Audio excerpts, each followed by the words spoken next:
Good afternoon, Warriors. Today is Tuesday, the 6th of October, 2020. Taking a look at our homework for this evening. In math, we've got practice 2.7 with a Chapter 2 test coming up this Friday. The accelerated math, we've got practice 4.2.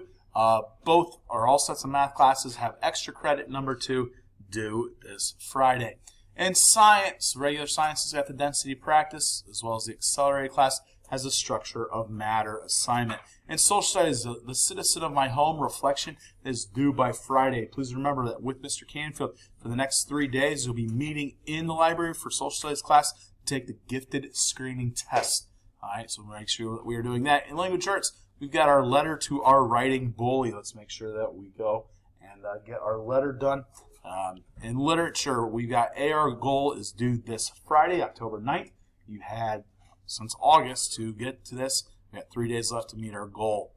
All right. Also in lit, we've got a word search. All right, on literary elements and themes that is due on Friday.